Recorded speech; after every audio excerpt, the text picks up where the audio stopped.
Dibuang oleh darah dagingnya sendiri, Mbah Sumiati terpaksa berteduh di gubuk reot yang hampir roboh. Namun apa yang dia temukan di balik atap bocor, itu justru menjadi kunci pembalasan yang tak terduga bagi anak-anaknya. Ini adalah kisah tentang kesabaran yang berbuah manis. Sebelum kita mulai, tolong sapa kami di kolom komentar dari kota mana kalian menyimak cerita ini. Mbah Sumiati dibuang oleh anak-anaknya sendiri, akhirnya menemukan tempat berteduh di sebuah gubuk reot beratap rumbia. Tapi apa yang dia temukan di dalamnya nanti akan mengubah takdirnya selamanya. Angin musim kemarau bertiup kencang menerbangkan debu kering yang menempel di kulit keriputnya seperti jarum-jarum tak terlihat. Mbah Sumiati berdiri kaku di pinggir jalan tepat di depan rumah gedong yang dulu dia bangun sendiri bersama almarhum suaminya Mbah Darmo. Bata demi bata, adukan semen demi adukan semen. Di masa ketika lengan mereka masih kuat dan harapan masih menyala di hati. Sekarang, dengan tangan keriput yang mendekap erat kain jarit lusuh di dadanya, dia mendengarkan kata-kata terakhir anak-anaknya seperti seseorang yang sedang mendengarkan vonis hukuman mati. Di sini sudah tidak muat lagi, Bu, kata Bambang tanpa sedikit pun berani menatap mata ibunya. Suaranya terdengar datar tanpa rasa sayang, seolah-olah dia sedang bicara soal membuang lemari bekas yang cuma bikin sempit ruangan. Bambang melipat tangannya di dada dengan gaya sombong yang selalu dia pakai kalau ingin menunjukkan siapa bosnya di rumah itu. Di sebelahnya Rina, anak perempuannya, memainkan kunci berkarat di jari-jarinya dengan senyum tipis yang menyakitkan, senyum yang selalu dia pasang sebelum menusuk perasaan orang lain. "Jangan bilang kami jahat ya, Bu," tambah Rina dengan suara yang dibuat-buat manis. "Kami sudah siapkan sesuatu buat ibu itu loh. Gubuk di belakang sana yang dekat sawah kering." Dia mengulurkan tangan dan menjatuhkan kunci itu ke telapak tangan kasar Mbah Sumiati. Gayanya persis seperti orang kaya yang melempar uang receh ke pengemis. Kunci itu ringan, tapi saat itu rasanya seberat batu gunung di perut wanita tua itu. Mbah Sumiati mengatupkan bibirnya rapat-rapat. Dia tidak akan memohon. Dia tidak akan memberi mereka kepuasan melihatnya hancur. Dia sudah bekerja seumur hidup untuk mereka menumbuk padi sebelum matahari terbit, mencuci baju di sungai, sampai tangannya lecet berdarah, menambal celana di bawah pohon mangga saat panas terik memecahkan kepala. Dan semua itu untuk apa? Ternyata hanya untuk ini, untuk diusir, seperti kucing kurus yang sudah tidak berguna. "Budi, ikut sama saya," kata Mbah Sumiati tiba-tiba, suaranya parau tapi tegas. Cucunya itu, si Budi, sedang duduk di undakan teras dengan mata besar yang sedih menatap tanah. Umurnya baru 7 tahun, badannya kurus kering seperti ranting dengan batuk rejan yang tidak sembuh-sembuh meski sudah dikasih obat warung atau didoakan. Budi adalah satu-satunya yang masih memanggilnya nenek dengan tulus, satu-satunya yang memeluknya di malam hari saat mimpi buruk datang. "Terserah ibu saja," sahut Bambang sambil mengangkat bahu lagi pula. "Anak itu cuma bikin repot kami." Rina bahkan tidak menoleh ke arah keponakannya. Itu dia sibuk mengeluarkan cermin kecil dari tasnya dan membetulkan rambutnya, seolah-olah tidak ada kejadian penting. Seolah-olah ibu kandungnya sendiri tidak sedang berdiri di sana dengan usia 70 tahun dan lutut yang sudah gemetar menahan sakit. Mbah Sumiati berbalik pelan-pelan. Dia tidak mau mereka melihat air mata yang mulai membakar matanya. Dia berjalan menuju Budi dan mengulurkan tangannya. Bocah itu berdiri tanpa bicara dan menggenggam tangan neneknya dengan jari-jari kecil yang dingin. Bersama-sama mereka mulai berjalan menjauh menyusuri jalan desa yang berdebu. Meninggalkan rumah besar itu, meninggalkan sumur tempat dia menimba air ribuan kali, meninggalkan pohon nangka yang dia tanam saat Bambang masih bayi. Setiap langkah lututnya terasa nyeri menusuk. Setiap langkah hatinya terasa semakin mengecil karena perih, tapi dia tidak menoleh. Dia tidak akan memberikan mereka kesenangan melihat punggungnya yang patah oleh kesedihan. Jalan menuju ke sana lumayan jauh, matahari musim kemarau menyengat kulit dan tidak ada awan sedikit pun yang memberi bayangan. Budi berjalan diam, kepalanya tertunduk, sesekali terbatuk-batuk kering. Mbah Sumiati terpaksa menggendongnya saat anak itu sudah tidak kuat lagi, meskipun nafasnya sendiri sudah sesak dan punggungnya berbunyi krek seperti dahan kering. Di kejauhan terdengar suara ayam berkokok dan beduk masjid yang menandakan waktu asyar. Sawah-sawah di sekitar mereka kering kerontang, tanahnya retak-retak seperti luka lama yang menganga. Mereka melewati kandang kambing kosong, lalu menyusuri jalan setapak penuh semak berduri, sampai akhirnya gubuk itu terlihat. Pertama kali Mbah Sumiati melihatnya rasanya jantungnya copot dan jatuh ke kaki. Ini bukan rumah ini hinaan. 4 dinding dari anyaman bambu yang sudah rapuh miring, seakan mau roboh ditiup angin. Atapnya dari rumbia tua yang sudah busuk dengan lubang-lubang besar, di mana langit bisa terlihat jelas. Di sekelilingnya ada batu-batu kali ditumpuk asal-asalan supaya gubuk itu tidak terbang terbawa angin kencang. Pintunya cuma selembar papan bekas yang dipaku asal, jadi tergantung miring di engsel yang sudah karatan parah. Budi menatap neneknya dengan mata ketakutan. "Di sini kita akan tinggal, Nek." Mbah Sumiati menelan ludah, rasanya ada batu besar menyangkut di tenggorokannya. "Iya, le cucuku sayang, di sini saja kita tinggal." Dia mendorong pintu reot itu dan mereka masuk. Di dalam baunya, apek luar biasa, bau tanah basah dan bau penelantaran yang menyengat. Ada meja pincang di pojok bangku kecil tanpa sandaran dan beberapa perabot bekas penuh sarang laba-laba. Lantainya tanah murni tidak rata dengan batu-batu tajam yang menonjol keluar. Di sudut ruangan ada tumpukan jerami kering dan tikar pandan tua yang sudah robek. Mata Mbah Sumiati terasa perih menahan tangis, tapi dia menggigit bibirnya sampai sakit. Dia tidak boleh menangis tidak di depan Budi. Anak itu sudah cukup ketakutan. Kalau neneknya hancur, anak itu juga akan hancur. "Coba duduk dulu di sini sebentar ya, Le," katanya sambil menunjuk bangku kecil. "Nenek bersihkan dulu tempat ini." Dia mencari sapu lidi bekas yang tergeletak di luar dan mulai menyapu.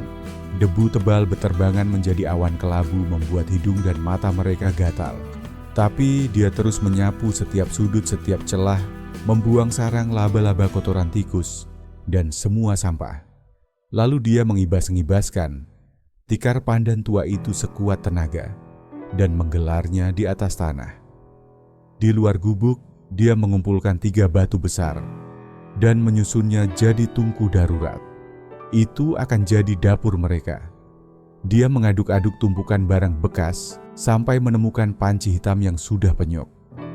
Dia membersihkannya dengan ujung kain jarit dan menaruhnya di atas batu. Sekarang tinggal cari kayu bakar air dan sesuatu untuk dimakan, tapi itu nanti saja.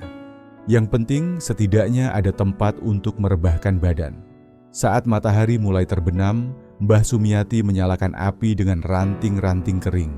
Asapnya mengepul membuat tenggorokannya perih dan batuk, tapi akhirnya api menyala juga. Dia merebus air di panci dan memasukkan segenggam kacang tolo yang dia simpan di buntelan kainnya. Tidak banyak, tapi cukup untuk mengganjal perut hangat-hangat. Budi meringkuk di atas tikar, badannya gemetar kedinginan. Malam turun dengan cepat dan hawa dingin mulai menyelinap masuk lewat celah-celah dinding bambu seperti binatang buas yang kelaparan. Mbah Sumiati melepas kain jaritnya dan menyelimuti tubuh kecil Budi meskipun dia sendiri menggigil kedinginan. "Lapar ya, Le, sebentar lagi.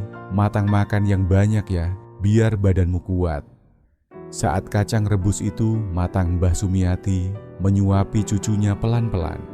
Budi makan dengan lahap sambil meniup-niup sendoknya. Mbah Sumiati menatapnya dengan rasa sayang yang bercampur nyeri. Apa salah anak kecil ini, apa dosanya sampai harus lahir di keluarga di mana uang lebih berharga daripada darah daging sendiri. Setelah makan, Budi langsung tertidur lelap sambil memegang ujung baju neneknya. Mbah Sumiati duduk di bangku kecil menatap sisa bara api yang mulai padam. Dia mendengarkan suara malam jangkrik angin yang mendesau dan suara anjing melolong di kejauhan. Dan saat itulah, ketika tidak ada lagi yang melihatnya, ketika dia tidak perlu pura-pura kuat lagi, Mbah Sumiati membiarkan air matanya jatuh membasahi pipinya yang keriput. Dia menangis tanpa suara, supaya tidak membangunkan cucunya. Tapi bahkan saat menangis tangannya mengepal keras. Sesuatu di dalam dirinya, sesuatu yang tidak bisa dihancurkan oleh usia tua ataupun rasa sakit, karena dibuang berbisik padanya bahwa ini belum berakhir, bahwa dia tidak akan mati dalam kehinaan seperti ini, dan entah bagaimana caranya dia akan merebut kembali harga dirinya. Sinar matahari pagi yang pertama menyelinap masuk lewat lubang-lubang atap, seperti jari-jari cahaya yang menyentuh wajah Mbah Sumiati. Dia terbangun dengan tubuh kaku dan nyeri di sekujur badan. Semalaman dia tidur sambil duduk di bangku kecil bersandar pada dinding bambu yang rapuh, karena tikar pandan itu terlalu sempit dan Budi butuh tempat untuk meluruskan kakinya. Punggungnya berbunyi krek setiap kali dia mencoba bergerak, dan lututnya yang bermasalah bengkak besar seperti roti bantal. Dia bangkit pelan-pelan, berusaha tidak membuat suara. Budi masih tertidur, pulas meringkuk di bawah kain jarit dengan mulut sedikit terbuka dan suara nafas yang berbunyi ngik-ngik di dadanya. Mbah Sumiati keluar dari gubuk dan memandang sekeliling dengan mata menyipit karena silau. Di bawah cahaya terang matahari pagi, semuanya terlihat jauh lebih buruk. Gubuk itu ternyata lebih miring daripada yang dia lihat kemarin sore. Salah satu sudutnya amblas ke tanah karena batu penyangganya sudah bergeser. Atap rumbia itu punya begitu banyak lubang sampai-sampai terlihat seperti saringan santan. Tali ijuk pengikat bambu sudah lapuk dan hancur begitu disentuh. Kalau angin kencang, datang lagi seluruh bangunan ini bisa rubuh seperti tumpukan kartu remi. Mbah Sumiati menghela nafas panjang. Ya sudahlah, memang beginilah keadaannya. Tidak ada pilihan lain selain menyingsingkan lengan baju dan mulai bekerja. Hal pertama yang harus dicari adalah air bersih.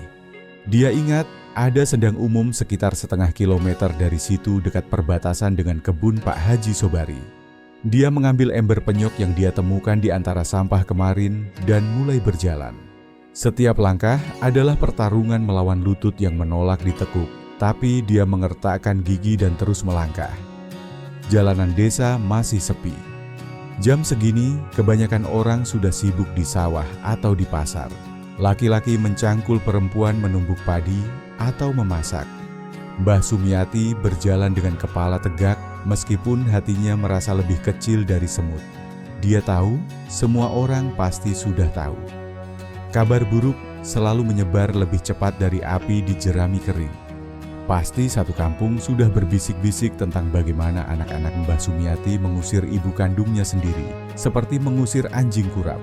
Sesampainya di sendang, dia mengisi ember itu sampai penuh, lalu berjalan pulang.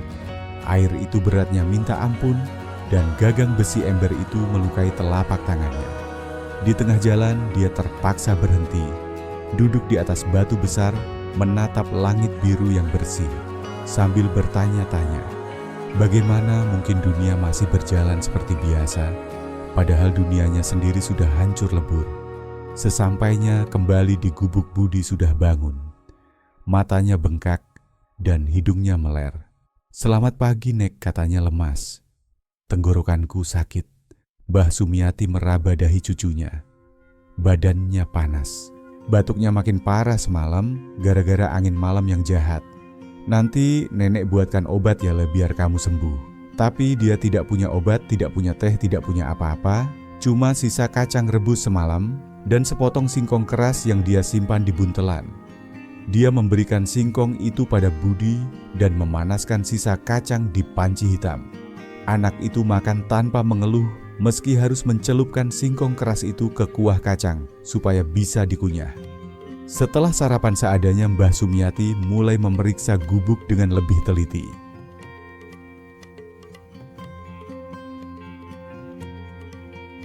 Mereka bakal basah kuyup seperti tikus got. Dia butuh rumbia baru, atau setidaknya menambal lubang yang paling besar. Dia mencari ranting-ranting panjang di sekitar kebun liar dan dengan tangan gemetar mulai menyisipkannya di antara atap tua. Itu pekerjaan berat. Tangannya penuh luka gores dan tertusuk duri. Matahari membakar tengkuknya dan keringat mengucur deras di punggung. Tapi dia tidak berhenti. Budi memandanginya dari bawah dengan wajah cemas, takut neneknya jatuh. Tapi Mbah Sumiati terus bekerja meski pandangannya berkunang-kunang karena lapar dan lelah. Sore harinya terdengar langkah kaki mendekat. Mbah Sumiati menengok dan melihat Bu Yati, tetangga lamanya yang baik. Hati berjalan menuju gubuk sambil mendekap sesuatu. Bu Yati adalah wanita sebaya yang rambutnya sudah memutih semua disanggul rapi. "Assalamualaikum Mbah Sumiati." "Waalaikumsalam Yati. Saya bawakan ini," kata Bu Yati sambil menyodorkan bungkusan. "Ini ada wajan bekas yang sudah tidak saya pakai, lumayan buat masak. Dan ini ada sedikit nasi hangat sama tempe goreng tadi saya masak kelebihan." Tenggorokan Mbah Sumiati tercekat. Dia tidak tahu harus bilang apa. Selama ini dia yang selalu memberi, sekarang menerima bantuan rasanya campur aduk antara haru dan malu. "Tidak usah repot-repot Yati." "Tidak repot kok Mbah," kata Bu Yati sambil memelankan suaranya. "Kami semua tahu apa yang dilakukan anak-anak kurang ajar itu. Maaf kalau saya ngomong kasar, tapi mereka itu benar-benar tidak punya hati." Mbah Sumiati mengedip-ngedipkan mata menahan air mata supaya tidak tumpah. "Terima kasih Yati, semoga Gusti Allah yang membalas kebaikanmu." Ketika Bu Yati pergi, Mbah Sumiati menatap nasi dan tempe itu seolah-olah itu emas berlian. Baunya harum bau masakan rumah yang mengingatkannya pada masa-masa bahagia. Dia memberikan sebagian besar pada Budi dan anak itu makan dengan mata berbinar-binar. Hari-hari berikutnya berjalan sama beratnya. Rutinitasnya selalu sama, bangun sebelum subuh, ambil air, cari kayu bakar, memperbaiki apa saja yang rusak. Pak Ustadz Rahman sempat mampir suatu sore. Tanpa banyak bicara, dia meninggalkan sarung tua dan selimut tebal dari mushola. Lumayan Budi jadi tidak terlalu kedinginan kalau malam. Perlahan-lahan gubuk reot itu mulai terlihat seperti tempat tinggal. Lantai tanah yang tadinya bergelombang sudah diratakan oleh Mbah Sumiati. Panci dan piring bekas tersusun rapi di meja pincang. Kain jarit digantung pakai paku karatan, jadi sekat pemisah tempat tidur Budi. Tapi masalah kesehatan Budi belum selesai. Batuknya masih terdengar menyiksa dadanya, bunyi ngik-ngik seperti engsel pintu tua. "Saya harus cari daun saga dan jahe," pikir Mbah Sumiati. Dia ingat tanaman itu tumbuh liar di bukit belakang pemakaman desa. Meskipun jauh dan menanjak, dia tetap pergi. Dia memetik segenggam daun saga dan menggali rimpang jahe liar. Dengan itu dia membuat ramuan jamu. Dia meminumkannya ke Budi sendok demi sendok, meski rasanya pahit, dan Budi meringis menelannya. "Habiskan Le biar penyakitnya minggat." Dan benar saja, perlahan batuk Budi mulai mereda, nafasnya mulai lega. Hingga suatu sore di awal bulan November, langit berubah menjadi kelabu gelap. Awan hitam bergulung-gulung membawa angin basah yang kencang. Ini tanda hujan besar pertama akan turun. Mbah Sumiati panik. Dia melihat satu sudut atap tepat di atas tempat tidur Budi terlihat sangat tipis dan hampir bolong. Kalau hujan turun, sekarang air akan mengguyur cucunya yang baru sembuh. "Minggir dulu Le, nenek mau benerin atap sebentar sebelum hujan turun," katanya pada Budi. Mbah Sumiati menyeret bangku kecil ke sudut ruangan. Dia naik perlahan-lahan berpegangan pada bambu penyangga supaya tidak jatuh. Lututnya menjerit protes, tapi dia tidak peduli. Dia meraba-raba ke atas, menyelipkan ikatan jerami tambahan ke sela-sela atap rumbia. Tiba-tiba jari-jarinya menyentuh sesuatu yang keras, sesuatu yang asing yang seharusnya tidak ada di situ. Jantungnya berdegup kencang. Dia meraba lagi dengan lebih teliti. Itu sebuah bungkusan. Bungkusan itu terbungkus kain tebal yang kaku diselipkan dalam-dalam di antara kerangka atap bambu, dan tumpukan rumbia diikat kuat dengan tali ijuk. Tempat persembunyian yang sangat rapi. Mbah Sumiati teringat kata-kata almarhum suaminya Mbah Darmo. Di masa-masa terakhir hidupnya saat sakit keras, Mbah Darmo sering menggenggam tangannya dan berbisik, "Bu, barang yang paling berharga itu jangan ditaruh di tempat yang terlihat mata. Simpan di tempat yang tidak bakal dipikirkan orang." Waktu itu Mbah Sumiati pikir suaminya cuma melindur karena demam.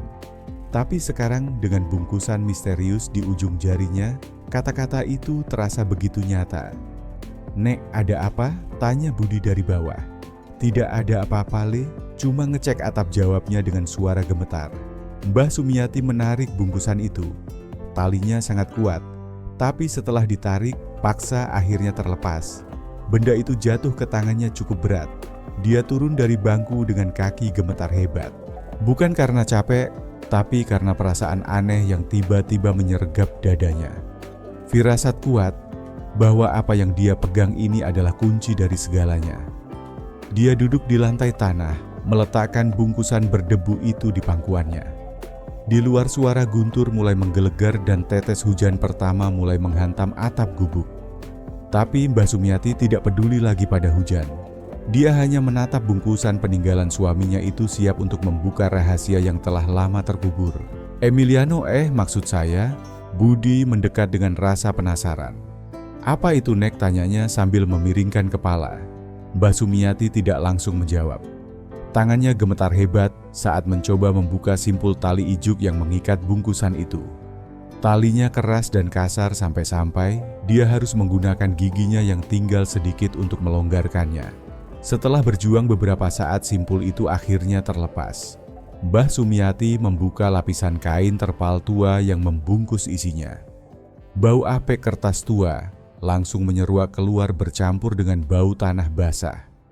Di dalamnya ada sebuah buku catatan bersampul tebal yang sudah berjamur, sebuah amplop coklat besar yang disegel lilin, dan selembar kertas yang dilipat berkali-kali. Jantung Mbah Sumiati berdegup kencang seolah mau melompat keluar dari dadanya. "Ini barang-barang kakekmu," bisiknya pelan. Dengan jari-jari yang masih gemetaran, dia membuka buku catatan itu. Kertasnya sudah menguning, tintanya agak pudar, tapi dia langsung mengenali tulisan cakar ayam itu. Itu tulisan tangan Mbah Darmo. Tulisan laki-laki yang tidak tamat sekolah dasar, tapi jujur dan pekerja keras. Halaman demi halaman berisi catatan utang piutang, catatan hasil panen, dan daftar gaji harian selama puluhan tahun. Bekerja ikut orang. Mbah Sumiati mulai membaca, dan matanya membelalak kaget.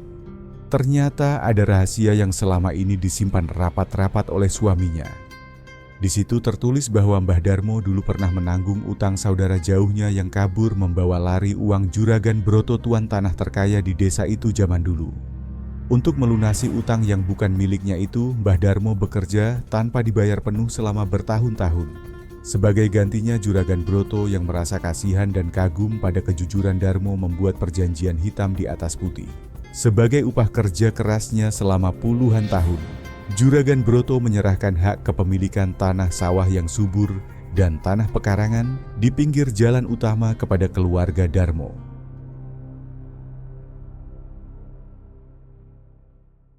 Manajemen itu berulang kali memastikan matanya yang tua tidak salah lihat.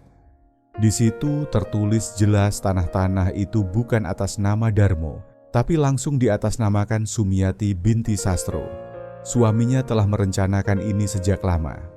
Mbah Darmo tahu kalau dia meninggal duluan, anak-anak mereka pasti akan berebut harta. Di dalam amplop coklat ada surat wasiat sederhana, tapi sah secara hukum, lengkap dengan cap jempol dan tanda tangan Pak Notaris desa yang dulu sudah meninggal. Isinya singkat tapi menusuk hati. "Untuk istriku tercinta Sumiati, aku menyembunyikan surat-surat ini di gubuk belakang karena aku tahu tabiat anak-anak kita. Si Bambang dan Rina pasti akan menguasai rumah besar begitu aku tidak ada. Mereka tidak akan pernah mencari di gubuk reot ini karena bagi mereka gubuk ini sampah. Gunakan surat ini, Bu, ambil kembali hakmu. Jangan biarkan mereka menginjak-injak harga dirimu." Air mata Mbah Sumiati tumpah tak terbendung. Kali ini bukan air mata kesedihan, tapi air mata campur aduk antara rasa lega, rindu, dan sakit hati yang terobati. Mbah Darmo ternyata melindunginya bahkan dari liang kubur. Dia mendekap surat-surat itu ke dadanya, merasakan kehadiran suaminya di tengah badai yang mulai mengamuk di luar. Budi memeluk neneknya bingung. Melihat neneknya menangis sambil tersenyum. "Kenapa nangis, Nek?" tanyanya polos. "Nenek tidak sedih ini, Nenek. Dikasih hadiah sama kakek, hadiah yang sangat besar." Hujan deras mulai turun mengguyur atap rumbia yang bocor di sana-sini. Air menetes masuk membuat lantai tanah menjadi becek. Mbah Sumiati cepat-cepat membungkus kembali dokumen itu dengan plastik kresek berlapis-lapis, lalu memasukkannya ke dalam tas lusuh yang selalu dia bawa. Dia tidak peduli gubuknya bocor. Dia tidak peduli badannya basah. Karena sekarang dia punya payung yang jauh lebih kuat untuk menghadapi badai kehidupan. Malam itu Mbah Sumiati tidak bisa tidur. Dia duduk memeluk tas kresek itu sepanjang malam, mendengarkan suara hujan sambil merancang rencana. Besok pagi-pagi sekali dia akan pergi ke balai desa. Dia akan menemui Pak Kades. Keadilan harus ditegakkan. Saat matahari pagi belum muncul sepenuhnya, Mbah Sumiati sudah rapi. Dia mencuci muka dengan air hujan yang ditampung di ember menyisir rambut putihnya dan mengencangkan ikatan kain jaritnya. Budi masih tidur pulas. Dia meninggalkan singkong rebus di meja dan berpesan dalam hati agar cucunya aman. Mbah Sumiati berjalan membelah kabut pagi menuju pusat desa. Langkahnya pincang karena rematik, tapi punggungnya tegak. Orang-orang yang berpapasan dengannya di jalan memandangnya dengan tatapan aneh. Ada yang kasihan, ada yang sinis. Tapi Mbah Sumiati tidak peduli. Dia terus berjalan sampai tiba di depan kantor balai desa. Pak Kades Herman baru saja sampai sedang menyeruput kopi hitam panas di teras kantor. Dia kaget melihat wanita tua itu datang pagi-pagi buta. "Loh, Mbah Sumiati, ada apa, Mbah? Kok pagi-pagi sudah ke sini?" tanyanya ramah. Pak Kades Herman adalah orang yang bijak. Dia sudah lama menjadi lurah dan tahu betul masalah keluarga Mbah Sumiati. Tapi selama ini dia tidak bisa ikut campur urusan keluarga. Mbah Sumiati duduk di kursi kayu panjang, meletakkan tas lusuhnya di meja dan mengeluarkan bungkusan berharga itu. "Saya menemukan ini Pak Kades," katanya mantap. Dia menceritakan semuanya mulai dari atap bocor sampai surat wasiat yang tersembunyi.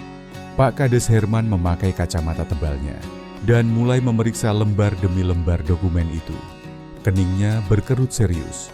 Dia memeriksa cap stempel tanda tangan notaris dan tanggal surat. Suasana hening, hanya terdengar suara kertas di balik. Setelah 10 menit yang menegangkan, Pak Kades melepas kacamatanya dan menatap Mbah Sumiati. "Mbah, ini asli. Ini bukan main-main. Dokumen ini sah secara hukum negara dan agama. Tanah yang ditempati Bambang sekarang, sawah yang digarap Rina, semuanya sah milik Mbah Sumiati seorang." Kaki Mbah Sumiati lemas saking leganya. "Alhamdulillah Gusti," bisiknya. Pak Kades langsung bertindak. "Kita butuh pengacara untuk mengurus ini supaya resmi, Mbah. Kebetulan saya kenal Pak Surya, pengacara jujur di kota kabupaten yang sering bantu warga desa. Nanti saya hubungi dia.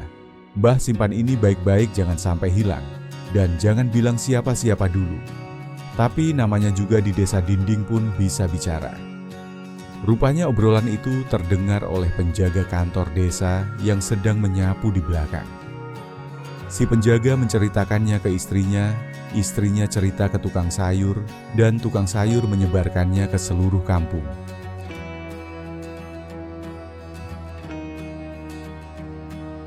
Mbah Sumiati punya surat tanah asli. Mbah Sumiati ternyata pemilik sah. Semua harta warisan anak-anaknya bakal jadi gembel. Gosip itu menyebar liar dari mulut ke mulut. Warga desa yang tadinya diam saja melihat ketidakadilan sekarang mulai berani bersuara. Sore harinya ketika Mbah Sumiati pulang ke gubuk, dia kaget melihat ada beberapa rantang makanan di depan pintu reotnya. Ada sayur lodeh, ikan asin sambal, dan nasi putih hangat. Tidak ada surat pengirimnya, tapi Mbah Sumiati tahu ini dari para tetangga. Angin perubahan mulai bertiup. Mereka mulai berpihak padanya. Bu Yati datang dengan wajah berseri-seri. "Mbah, beneran Mbah nemu surat tanah?" tanyanya antusias. Mbah Sumiati cuma tersenyum tipis dan mengangguk. "Gusti Allah mboten sare, Tuhan tidak tidur Yati." Keesokan harinya Pak Surya si pengacara datang dari kota dengan mobil kijang tua. Dia memeriksa dokumen itu sekali lagi di gubuk Mbah Sumiati, disaksikan oleh Pak Kades. Kesimpulannya bulat, posisi Mbah Sumiati sangat kuat. "Kita akan bawa masalah ini ke musyawarah desa minggu depan," kata Pak Surya tegas. "Kita panggil Bambang dan Rina, kita buka semuanya di depan warga. Tapi tentu saja kabar ini juga sampai ke telinga Bambang dan Rina. Dan seperti ular yang terinjak ekornya, mereka tidak akan tinggal diam. Bahaya besar sedang mengintai Mbah Sumiati tepat di saat kemenangannya sudah di depan mata. 2 hari setelah kabar tentang surat tanah itu menyebar, masalah mulai datang mengetuk pintu gubuk. Bambang muncul pertama kali. Mbah Sumiati sedang menjemur kain jarit lusuh di pagar bambu ketika dia melihat anak sulungnya itu berjalan mendekat. Bambang berjalan dengan gaya khasnya, dada dibusungkan, dan dagu diangkat tinggi seolah dia pemilik seluruh desa. Tapi kali ini ada yang beda di wajahnya. Ada senyum lebar yang dipaksakan, senyum palsu yang sudah bertahun-tahun tidak Mbah Sumiati lihat. Darahnya mendadak terasa dingin. "Ibu, apa kabar?" sapa Bambang dengan suara manis yang terdengar sangat asing. Mbah Sumiati berhenti menjemur dan menatap tajam anaknya. Budi yang sedang bermain tanah di dekat situ langsung lari dan bersembunyi di balik rok neneknya gemetar ketakutan. "Mau apa kamu kesini, Bambang?" tanya Mbah Sumiati datar. "Kok begitu sambutannya, Bu? Aku ini kan anakmu. Aku cuma mau nengok. Ibu mau lihat apa ibu butuh sesuatu. Aku tidak butuh apa-apa dari kamu." Bambang melepas topinya dan memegangnya di dada persis seperti orang yang sedang merendah. Tapi Mbah Sumiati hafal betul gerak-gerik itu. Itu adalah akting yang selalu Bambang pakai kalau dia mau minta uang zaman dulu. "Begini Bu, aku tahu kemarin-kemarin hubungan kita agak panas. Aku mungkin agak keras sama ibu, tapi itu karena aku lagi pusing banyak utang Bu. Bukan maksud hati mau jahat." Mbah Sumiati merasakan amarah mendidih di dadanya. "Kamu usir ibumu sendiri, kamu kasih gubuk reot yang mau roboh. Dan kamu bilang itu bukan jahat." Bambang meringis, pura-pura menyesal. "Iya Bu, aku salah, aku minta maaf. Makanya aku kesini mau jemput ibu. Ayo pulang ke rumah gedong. Nanti aku buatkan kamar khusus di belakang, biar ibu nyaman." Mbah Sumiati mengepalkan tangannya. Dia tahu persis apa mau anaknya ini. Bambang tidak peduli, padanya dia cuma mengincar surat tanah itu. Dia pasti sudah dengar gosip di warung kopi, dan sekarang datang menjilat, mengira ibunya adalah orang tua bodoh yang gampang dibohongi. "Pergi kamu Bambang, aku tidak punya urusan sama kamu." Senyum di wajah Bambang perlahan menghilang digantikan oleh tatapan dingin yang keras. "Bu, jangan keras kepala. Aku dengar ibu pegang kertas-kertas peninggalan bapak. Sini aku lihat biar aku bantu urus. Ibu kan tidak ngerti hukum, nanti malah ditipu orang." Kertas-kertas itu sudah diperiksa pengacara potong Mbah Sumiati. "Dan semuanya sah, tanah itu milikku." Hening sejenak. Rahang Bambang mengeras. "Pengacara mana? Pasti penipu itu kan? Bu, jangan main-main sama aku. Kalau ibu macem-macem, nanti ibu sendiri yang rugi. Kamu ngancam ibumu sendiri," tantang Mbah Sumiati. Bambang mendengus kasar. "Terserah, jangan bilang aku tidak ngasih kesempatan ya." Dia berbalik kasar dan pergi meninggalkan gubuk dengan langkah kaki yang dihentak-hentakkan menerbangkan debu jalanan. Mbah Sumiati berdiri mematung memeluk Budi yang masih ketakutan. Dia tahu ini baru permulaan. Besoknya giliran Rina yang datang. Dia memakai baju hitam, wajahnya sembab, matanya merah bengkak seperti habis menangis semalaman. Di tangannya ada rantang susun. "Bu," panggilnya dengan suara serak. "Aku bawakan opor ayam kesukaan ibu." Mbah Sumiati diam saja tidak menyentuh rantang itu. Rina mendekat pelan-pelan lalu tiba-tiba berlutut di tanah yang kotor. "Maafin aku Bu, tolong maafin aku. Aku nyesel banget. Aku durhaka sama ibu. Aku tiap malam nangis ingat ibu tidur di sini." Air matanya mengalir deras membasahi pipi. Tapi Mbah Sumiati sudah terlalu sering melihat Rina bersandiwara sejak kecil. Dia tahu mana air mata tulus dan mana air mata buaya. "Bangun Rina, jangan bikin drama di sini. Ini bukan drama Bu, ini beneran. Mas Bambang yang hasut aku sebenarnya nggak tega."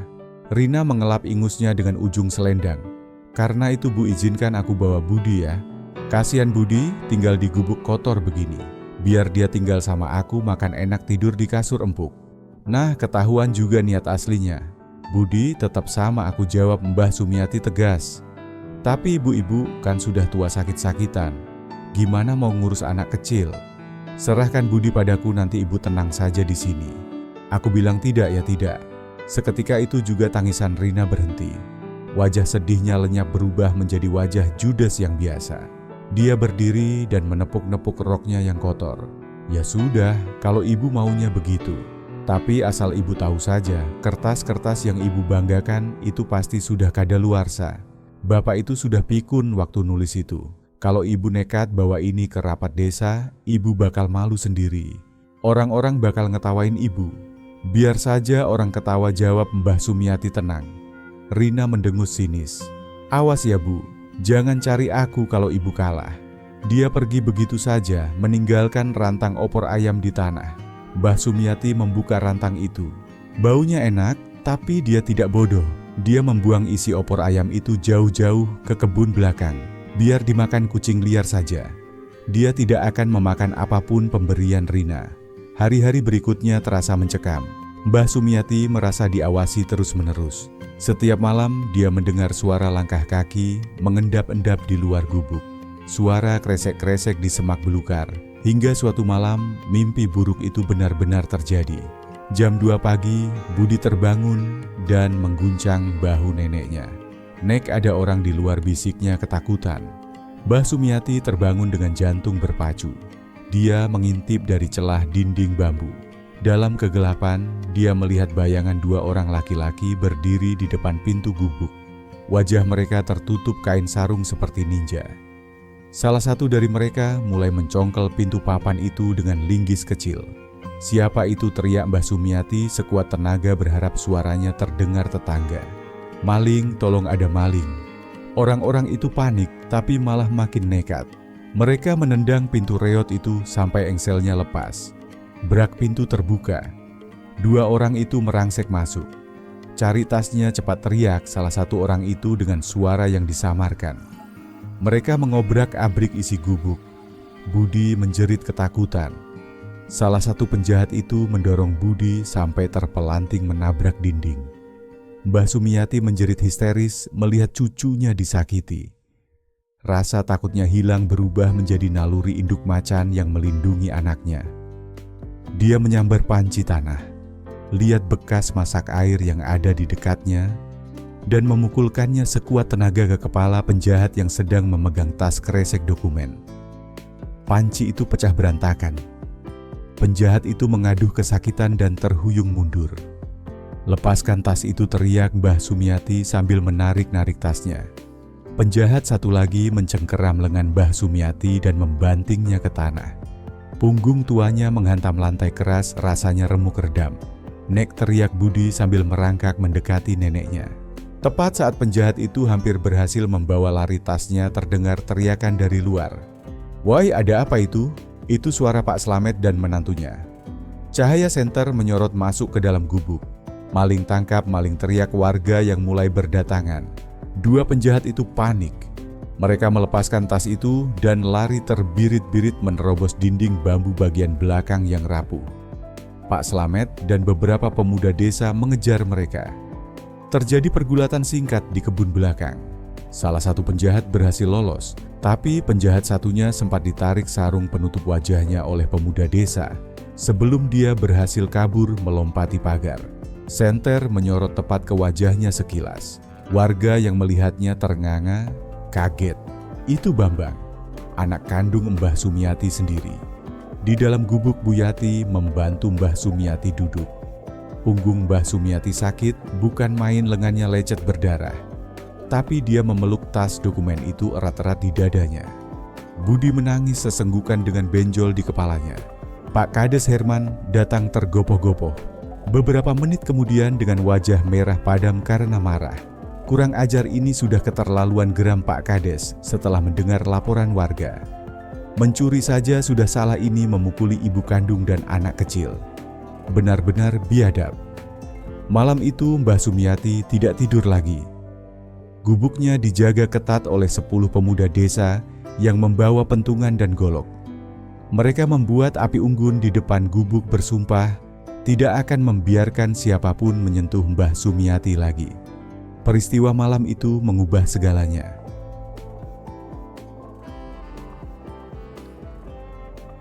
Kisah Ini adalah perang antara keserakahan melawan kebenaran. Dan besok pagi di musyawarah, desa perang ini akan diakhiri. Mbah Sumiati menatap cucunya yang tertidur lelah sambil menahan nyeri di sekujur tubuh. Besok dia akan pastikan tidak ada lagi yang bisa menyakiti mereka. Besok adalah hari pembalasan. Malam itu Mbah Sumiati tidak tidur sama sekali. Dia duduk sambil memeluk Budi yang tertidur di pangkuannya, mengelus kepala cucunya yang benjol, sambil menahan nyeri di punggungnya yang serasa mau patah. Luka lecet di lengannya terasa perih, tapi sakit di hatinya jauh lebih parah. Karena satu hal adalah mengetahui anakmu serakah, tapi hal lain yang jauh lebih menyakitkan adalah melihat dengan mata kepala sendiri bahwa anak kandungmu Tega menyakiti ibunya secara fisik hanya demi harta. Saat matahari mulai terbit, Bu Yati datang membawa air hangat dan obat merah. Dia membersihkan luka di lengan Mbah Sumiati dan membalutnya dengan kain bersih. Dia juga memijat punggung tua itu dengan minyak urut, lalu menyisir rambut putih Mbah Sumiati dan menggelungnya rapi. "Sudah siap, Mbah?" tanya Bu Yati lembut. Hari ini adalah harinya. Mbah Sumiati menatap pantulan dirinya di pecahan cermin retak. Wajahnya pucat, matanya cekung karena kurang tidur dan perban di lengannya terlihat jelas. Tapi matanya menyala. Ya, jawabnya pelan, hari ini adalah harinya. Dia mengambil tas kresek, berisi dokumen itu, menggandeng tangan Budi dan melangkah keluar gubuk. Cahaya matahari pagi mewarnai langit dengan semburat oranye. Di luar, para pemuda desa yang berjaga semalaman sudah siap mengawal mereka menuju balai desa. Halaman balai desa sudah penuh sesak oleh lautan manusia. Mbah Sumiati belum pernah melihat orang sebanyak ini berkumpul kecuali saat salat Idul Fitri. Sepertinya seluruh penduduk desa tumpah ruah di sana. Bapak-bapak dengan kopiah, ibu-ibu sambil menggendong anak, bahkan orang-orang dari dusun sebelah yang mendengar kabar keributan ini ikut datang menonton. Saat Mbah Sumiati tiba di gerbang, suara riuh rendah mendadak senyap. Semua mata tertuju padanya. Ada tatapan kasihan, ada tatapan hormat, dan ada tatapan kagum. Mbah Sumiati berjalan perlahan, langkahnya pincang, tapi kepalanya tegak dikawal oleh Bu Yati, Pak Slamet, dan para pemuda desa. Di barisan paling depan, duduk di kursi plastik yang disediakan Bambang dan Rina sudah menunggu. Bambang terlihat berantakan, ada memar biru besar di pipinya bekas pukulan semalam, dan dia terus menunduk menghindari tatapan warga. Rina memakai baju hitam lagi, dengan wajah yang ditekuk sedih, pura-pura jadi korban yang teraniaya. Ketika mereka melihat ibu mereka datang, mereka bahkan tidak berani menoleh. Pak Kades Herman mengetuk meja mimbar dengan palu kayu meminta perhatian. Suara tok-tok-tok bergema di seluruh halaman. "Baiklah, Assalamualaikum warahmatullahi wabarakatuh. Kita mulai musyawarah." Luar biasa ini suara Pak Kades terdengar berat dan wibawa. "Masalah yang kita bahas hari ini sangat serius. Ini menyangkut hak tanah dan kerukunan keluarga yang sudah retak parah." Warga mulai berbisik-bisik. Pak Kades mengetuk meja lagi. "Harap tenang, saya jelaskan dulu duduk perkaranya." Beberapa minggu lalu, Mbah Sumiati dikeluarkan dari rumahnya sendiri oleh anak-anaknya Bambang dan Rina. Mereka menempatkan beliau di gubuk reot di pinggir sawah. Terdengar suara dari kerumunan ibu-ibu tanda tidak suka. Baru-baru ini, lanjut Pak Kades, Mbah Sumiati menemukan dokumen penting yang disembunyikan almarhum Mbah Darmo di atap gubuk itu. Dokumen yang menyatakan status kepemilikan tanah. Bambang tiba-tiba berdiri, wajahnya merah padam. "Itu bohong Pak Kades," teriaknya lantang. "Kertas-kertas itu palsu. Itu cuma akal-akalan orang pikun." "Duduk dulu Mas Bambang," bentak Pak Kades, "nanti ada gilirannya bicara. Sekarang saya minta Pak Surya, pengacara yang sudah memeriksa dokumen ini, untuk bicara." Pak Surya maju ke depan dengan setelan batik lusuh tapi rapi. Dia membuka map yang dibawanya dan berbicara dengan suara tenang tapi jelas. "Setelah saya periksa secara teliti, saya nyatakan bahwa dokumen yang ditemukan Mbah Sumiati adalah asli dan sah demi hukum. Surat wasiat itu ditandatangani oleh almarhum notaris desa tahun 2010, lengkap dengan cap jempol dan saksi. Isinya menyatakan bahwa tanah sawah dan rumah gedong itu adalah hak milik tunggal Mbah Sumiati sebagai pembayaran utang budi dari juragan tanah zaman dulu kepada Mbah Darmo.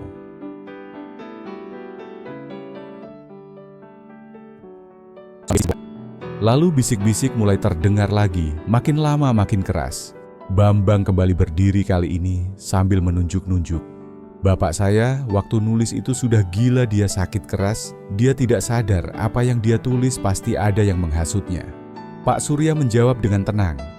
Surat itu dibuat 3 tahun sebelum Mbah Darmo sakit saat beliau masih sehat walafiat. Dan ada 2 saksi yang menandatangani surat itu. Salah satunya adalah Pak Slamet yang ada di sini sekarang. Semua kepala menoleh ke arah Pak Slamet. Laki-laki tua itu berdiri membuka topinya dan bicara dengan lantang. Benar, saya saksinya. Waktu itu Darmo bilang sama saya, dia takut anak-anaknya bakal serakah kalau dia mati. Dia mau melindungi istrinya. Itu kata-kata terakhir dia soal harta, dan saya bersaksi demi Allah itu benar. Gumam persetujuan terdengar dari para warga.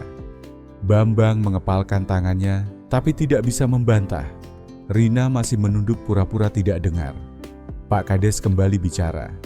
Sekarang saya kasih kesempatan Mbah Sumiati untuk bicara. Mbah Sumiati berdiri dengan kaki gemetar. Budi memegang erat tangan neneknya tidak mau lepas. Di depan ratusan orang itu tenggorokan Mbah Sumiati terasa kering. Saya mulainya dengan suara parau saya tidak ke sini untuk menjelekkan anak sendiri. Dia menarik napas panjang. Saya ke sini cari keadilan. Seumur hidup saya kerja keras bantu suami besarkan anak. Saya pikir kalau saya tua saya bisa istirahat. Tapi malah dibuang seperti sampah. Dikasih gubuk yang atapnya bocor tanpa makanan tanpa air. Cucu saya sakit tapi tidak ada yang peduli. Bu Yati berdiri dan berteriak. Benar, itu saya saksinya. Saya lihat sendiri Mbah Sumiati makan nasi basi di gubuk itu. Kalau tidak dikasih tetangga mungkin mereka sudah mati kelaparan. Warga mulai emosi. Teriakan-teriakan marah mulai terdengar ditujukan ke Bambang dan Rina. Giliran kalian, kata Pak Kades dingin pada Bambang. Bambang maju ke depan mencoba memasang wajah berwibawa tapi gagal total. Dengar dulu semuanya, katanya membela diri. Saya memang keras, tapi itu karena ibu sudah tua, sudah pikun, dia jadi beban buat kami. Lagi pula, tanah itu saya yang garap bertahun-tahun.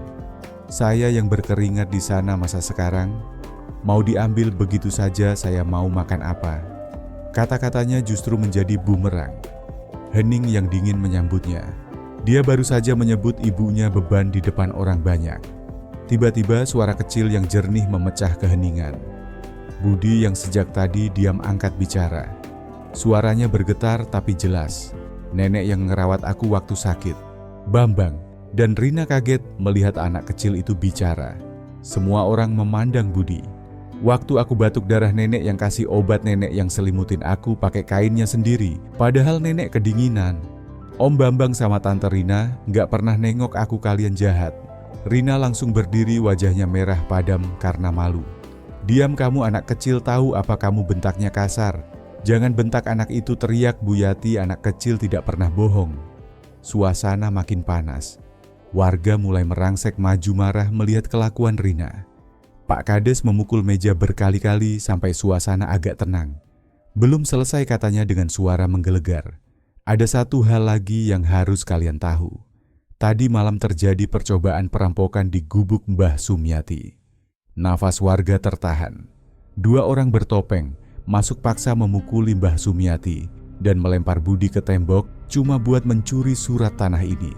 Dan alhamdulillah, warga berhasil menangkap salah satunya atau setidaknya melihat wajahnya. Pak Kades menatap tajam ke arah Bambang. Pelakunya adalah Bambang, anak kandungnya sendiri. Ledakan amarah meledak di halaman balai desa. Warga berteriak-teriak memaki Bambang dan Rina. Dasar anak durhaka, tidak tahu diuntung penjahat. Bambang pucat pasi, kakinya gemetar. Rina menangis histeris, kali ini tangisannya asli karena ketakutan. Pak Slamet berteriak, Saya saksinya, saya lihat muka Bambang semalam waktu dia kabur. Dia yang bikin tangan Mbah Sumiati luka begini. Dia menunjuk perban di lengan Mbah Sumiati. Pak Kades mengangkat tangannya tinggi-tinggi. Cukup. Sekarang kita ambil keputusan. Berdasarkan bukti dokumen yang sah, kesaksian warga dan tindakan kriminal yang dilakukan semalam, musyawarah desa memutuskan. Pertama, seluruh hak tanah dan rumah dikembalikan sepenuhnya kepada Mbah Sumiati. Kedua, Bambang dan Rina diberi waktu 30 hari untuk angkat kaki dari rumah itu. Dan ketiga, kasus pemukulan semalam akan dilaporkan ke polisi untuk diproses hukum. Apakah warga setuju, teriak Pak Kades. Setuju, teriak ratusan orang, serempak suaranya menggelegar sampai ke langit. Bambang terduduk lemas di kursinya. Tamat sudah riwayatnya. Rina menutupi wajahnya dengan tangan. Tepuk tangan mulai terdengar, 1 orang, 2 orang, lalu semua orang bertepuk tangan gemuruh.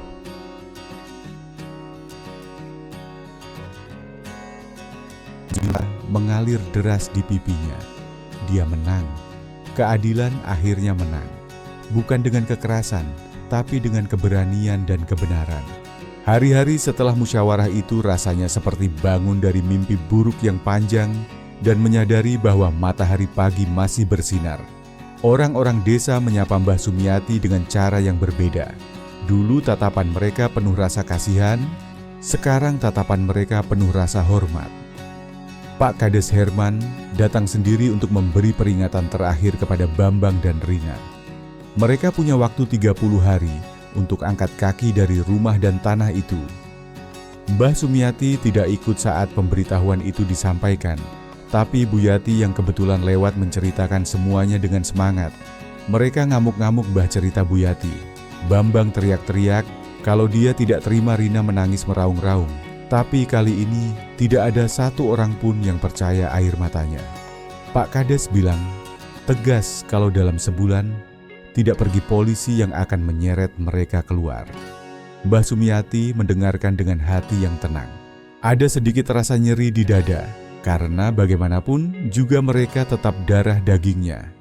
Tapi bagian lain dari dirinya, bagian yang sudah kenyang makan penghinaan, tahu bahwa ini harus terjadi. Ini bukan balas dendam, ini adalah keadilan. Pak Surya sang pengacara mengurus semua surat-surat resmi. Dia membawa dokumen itu ke kota, mendaftarkannya ke Badan Pertanahan, dan memastikan semuanya sah di mata hukum. Bah, sekarang Mbah adalah pemilik sah 100% katanya, sambil menyerahkan map tebal. Simpan baik-baik Mbah. Kalau ada yang ganggu lagi langsung hubungi saya. Mbah Sumiati menerima map itu dengan tangan gemetar. Kertas-kertas ini ringan tapi nilainya seberat emas. Berapa biayanya? Pak, tanya Mbah Sumiati. Tidak usah bayar Mbah, jawab Pak Surya tersenyum. Kehormatan bisa membela orang benar itu sudah cukup buat saya. Selain itu, Mbah Darmo dulu orang baik, anggap saja ini bakti saya buat beliau. Seminggu kemudian, Mbah Sumiati memberanikan diri menengok rumah gedong itu. Rumahnya. Sudah sebulan lebih dia tidak menginjakkan kaki di sana. Dia berjalan pelan ditemani Bu Yati dan Budi. Saat sampai di depan pagar rumah, itu terlihat menyedihkan. Rumput liar tumbuh tinggi di halaman yang dulu dia rawat rapi. Cat dinding mulai mengelupas dan ada sampah berserakan di teras. Bambang keluar saat mendengar langkah kaki. Wajahnya kusut, matanya merah, dan bau alkohol tercium samar dari bajunya yang kotor. Mau apa lagi Bu, tanyanya kasar. Masih ada waktu 20 hari kan? Mbah Sumiati menatap anaknya dengan tatapan datar. Aku tidak akan mengusirmu sekarang, aku cuma mau lihat rumahku. Mereka berdiri berhadapan ibu dan anak. Tapi rasanya seperti 2 orang asing.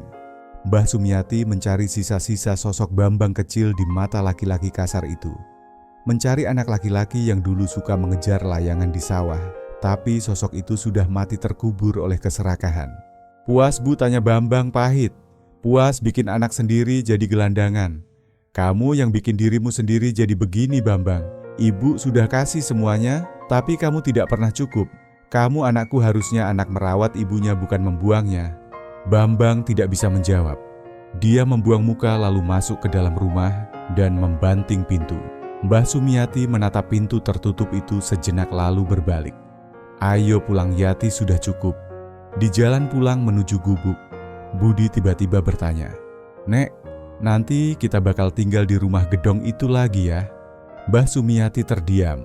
Secara hukum rumah itu miliknya. Dia berhak tinggal di sana. Tapi membayangkan harus tidur lagi di kamar itu di rumah yang penuh kenangan pahit dan pengkhianatan membuat perutnya mual. "Nenek belum tahu le, nanti kita pikirkan ya." Waktu berlalu cepat. Bambang dan Rina akhirnya pergi diam-diam di tengah malam membawa barang-barang mereka dengan truk sewaan tanpa pamit pada siapapun. Tetangga bilang mereka kabur seperti maling. Besoknya Pak Kades menyerahkan kunci rumah kepada Mbah Sumiati. "Sudah kosong Mbah, silakan kalau mau pindah." Mbah Sumiati mengajak Budi dan Pak Slamet masuk ke dalam rumah gedong yang kini kosong melompong. Baunya apek dan debu di mana-mana. Perabot yang ditinggalkan cuma yang rusak-rusak. Mbah Sumiati berjalan dari satu kamar ke kamar lain. Setiap sudut punya cerita. Di sini Bambang lahir, di sana Rina belajar jalan. Di kursi itu dulu Mbah Darmo sering duduk minum kopi. Tapi hawanya terasa dingin dan suram. "Gimana Mbah?" tanya Pak Slamet, "mau pindah kapan?" Malam itu di gubuk reotnya Mbah Sumiati bertanya pada cucunya, "Le, kamu mau kita pindah ke rumah besar itu atau tetap di sini?" Budi berpikir sebentar, lalu menjawab polos, "Aku mau di sini saja, Nek." "Loh, kenapa, kan di sana besar dan bagus?" Budi menggeleng. "Di sana nenek sering nangis, di sana Om Bambang galak. Kalau di sini walaupun kecil nenek sayang sama aku. Di sini rasanya adem." Mbah Sumiati memeluk cucunya erat-erat. Anak kecil memang punya mata hati yang tajam. Benar, le, rumah itu terlalu banyak hantunya. Hantu kenangan buruk. Baiklah, kita tetap di sini. Tapi tentu saja mereka tidak akan tinggal di gubuk reot selamanya. Dengan uang pinjaman dari koperasi desa yang dijamin Pak Kades, Mbah Sumiati merenovasi gubuk itu. Tukang-tukang bekerja cepat. Dinding bambu diganti tembok batako yang kokoh. Lantai tanah disemen halus. Atap rumbia yang bocor diganti seng baru yang mengkilap. Gubuk itu berubah menjadi rumah mungil yang sederhana, tapi kuat senyaman sarang burung. Rumah gedong yang besar itu akhirnya disewakan kepada keluarga guru muda pendatang yang butuh tempat tinggal. Uang sewanya lumayan untuk biaya hidup dan sekolah Budi. Sawah peninggalan Mbah Darmo digarap dengan sistem bagi hasil bersama Pak Slamet. Mbah Sumiati yang punya tanah Pak Slamet yang mengerjakan hasilnya dibagi dua sama rata. Adil dan berkah. Hidup perlahan menemukan iramanya kembali. Mbah Sumiati bangun pagi, masak mengantar Budi sekolah, lalu duduk di teras rumah barunya sambil menyulam atau mengobrol dengan tetangga. Bu Yati hampir tiap hari mampir bawa jajanan pasar.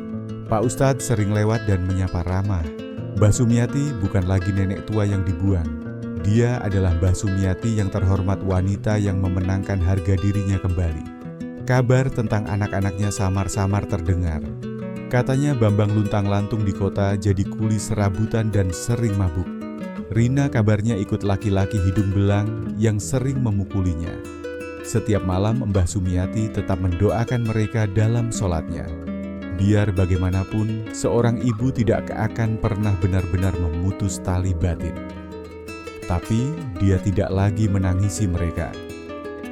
Dia sudah melakukan bagiannya, sisanya adalah pilihan hidup mereka sendiri.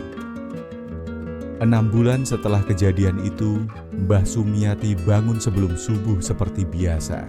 Tapi kali ini bukan karena kedinginan atau ketakutan, melainkan karena dia ingin menikmati udara pagi. Dia menyeduh kopi di panci hitam lamanya, panci yang sama yang menemaninya di masa-masa sulit. Panci itu tidak akan dia buang sebagai pengingat betapa kuatnya dia bertahan. Dia duduk di bangku teras menyeruput kopi panas sambil memandang ke arah sawah. Tanaman jagung mulai tinggi hijau subur melambai-lambai ditiup angin pagi. Panen tahun ini sepertinya bakal melimpah. Mbah Sumiati tersenyum merasakan kehadiran Mbah Darmo di sampingnya. "Matur nuwun Pak," bisiknya pelan.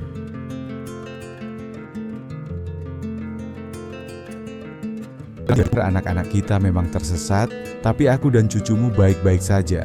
Pintu depan terbuka, Budi keluar sambil mengucek, mata rambutnya berantakan. "Selamat pagi, Nek." Pagi Letumben bangun gasik. Budi duduk di sebelah neneknya dan menyandarkan kepala di bahu tua itu. Aku mimpi ketemu kakek Nek. Oh ya, mimpi apa? Kakek duduk di sini sama kita minum kopi. Terus kakek bilang kalau nenek adalah wanita paling hebat sedunia. Mata Mbah Sumiati berkaca-kaca. Dia mencium kening cucunya. Kakekmu itu orang bijak, Le. Nenek kangen sama kakek setiap hari. Mereka duduk berdua menikmati matahari terbit yang mewarnai langit dengan warna emas. Lalu mereka masuk untuk sarapan. Nasi hangat, telur dadar, dan sambal terasi. Makanan sederhana yang rasanya lebih nikmat dari hidangan restoran mahal karena dimakan dengan hati yang tenang. Setelah sarapan, Budi bersiap ke sekolah. Seragamnya rapi, sepatu hitamnya mengkilap. "Nek, nanti jemput aku ya," katanya sambil menyalin tangan neneknya. "Pasti Le nenek tunggu di gerbang." Hati-hati di jalan. Mbah Sumiati memandang cucunya berjalan riang menjauh. Lalu dia mengambil sapu lidi dan mulai menyapu halaman. Dia berhenti sejenak memandang rumah mungilnya, memandang sawahnya, dan memandang langit biru yang luas. Dia merenungkan pelajaran paling berharga dari semua kejadian ini. Bahwa harga diri itu bukan hadiah pemberian orang. Harga diri itu sesuatu yang harus diperjuangkan. Dulu dia pikir menjadi wanita yang baik itu artinya diam nurut dan pasrah diinjak-injak. Dia salah. Mempertahankan harga diri bukan berarti sombong. Itu artinya menghargai diri sendiri, berani bilang tidak pada kezaliman, dan berani melawan demi kebenaran. Dan itulah warisan terbesar yang akan dia ajarkan pada Budi. Bukan harta, bukan tanah, tapi keberanian untuk hidup dengan kepala tegak. Mbah Sumiati menarik napas panjang, menghirup udara kebebasan dan tersenyum. Hatinya kini benar-benar damai. Nah sahabat, dari perjalanan panjang Mbah Sumiati ini kita belajar satu hal yang sangat mahal harganya. Bahwa harga diri bukanlah sesuatu yang bisa kita minta dari orang lain, tapi sesuatu yang harus kita pertahankan sendiri. Seringkali kita berpikir bahwa menjadi orang baik berarti harus selalu mengalah, harus selalu diam walau disakiti. Tapi Mbah Sumiati mengajarkan kita bahwa ada kalanya kita harus bangkit dan melawan. Bukan dengan dendam atau amarah yang meledak-ledak, tapi dengan keteguhan hati dan kebenaran. Ingatlah, darah memang menjadikan kita saudara. Tapi kesetiaan dan kasih sayanglah yang menjadikan kita keluarga sejati. Jangan pernah takut untuk berdiri tegak meskipun sendirian, karena Gusti Allah tidak pernah tidur. Dan keadilan pasti akan menemukan jalannya bagi mereka yang sabar dan berani. Semoga kisah sederhana ini bisa menjadi penguat hati bagi kalian yang mungkin sedang menghadapi ujian berat. Jika kalian merasa cerita ini bermanfaat dan ingin terus menemani kami menjelajahi kisah-kisah kehidupan yang penuh hikmah lainnya, jangan lupa untuk menekan tombol subscribe di bawah ini. Mari kita terus belajar tentang arti kehidupan bersama-sama. Sampai jumpa di cerita berikutnya yang pastinya akan lebih menyentuh hati.